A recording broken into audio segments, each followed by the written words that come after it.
Welcome to the episode of the Love and Reality Podcast. I am your host, Ricky Valera. On today's episode, I'm going to be breaking down the CBS singing competition show, The Road. The series saw 12 artists taking the stage to win a grand prize of a recording contract, $250,000, and a slot on the main stage at Stagecoach Country Music Festival.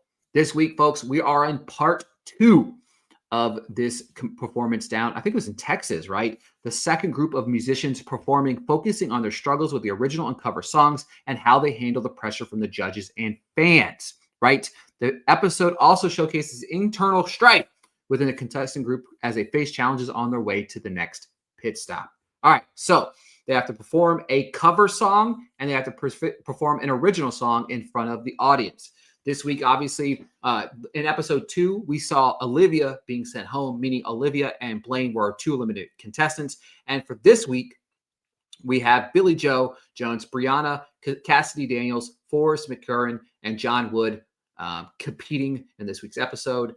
We saw John Wood kick off the night. I think I love the idea of the balance of watching the performances, but at the same time, you kind of watching them struggle and see the in-between, see the warm-ups and stuff like that. So each group, obviously, as I mentioned, got to sing a cover song. He did Should Have Been a Cowboy as his cover song. And then he did his original song about his grandfather. I liked him. Right? I like John Wood, but I didn't love this performance much at all. I was kind of disappointed here. As a fan of his, after a fan of actually the first episode, I was really on the John Wood bandwagon, but this one felt like a little bit of a letdown. Now, the song about the grandfather, amazing song. I just feel like you have to pick better options that are going to connect with your audiences, especially with audiences that have never seen you before, more than likely.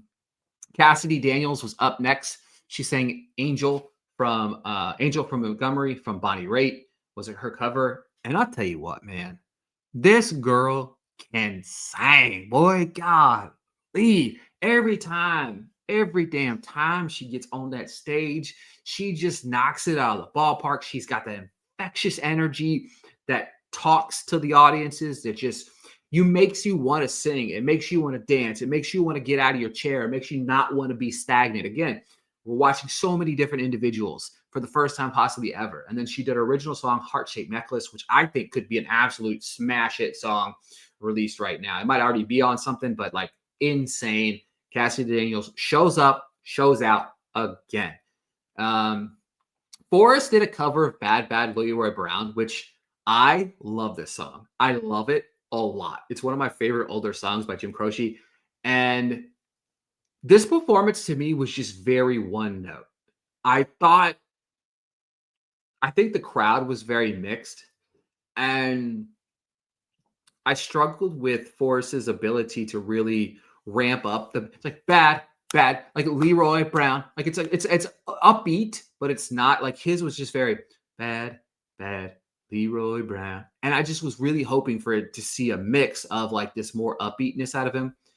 Felt very one note. He did an original song called Get Lucky Tonight. I thought that was his highlight of the week. I thought it was a very strong bounce back from his cover song. And I'll talk about it a little bit later, but yeah. Brianna, she covered Goodbye Time by Conway Twitty. I thought this wasn't bad. I thought it was a solid little performance doing Goodbye Time. I really enjoyed that performance. But original song, Honky Tonk Romance, I did not. I don't know. You know what I mean? I just wasn't feeling this performance at all. I didn't think that it was very strong. And I thought it was one of her weaker performances that we've seen. Like, obviously, we've only seen 3 out of her really so far. But this was by far that one. And to me, I felt like this one, when I was watching it, I was like, ooh, she might be in the bottom this week. It really wouldn't surprise me. Then we had Billy Joe. She's sick. And you could feel that sickness when she was on stage, right? She's saying, Why Haven't I Heard From You by Reba. You can tell that she's sick. You can hear it in her voice. There's that raspiness that just is struggling. And then she did an original song about her grandparents and about how her mom stepped up, or about her grandparents stepped up to the plate. She invited her grandparents to the performance. This was such a sweet and somber moment. I thought it was very smart to bring this element to the stage because your voice is kind of struggling. So you brought a little empathetic nature to it, talking about her grandma and grandpa being in there. Their grandparents a little bit older as well.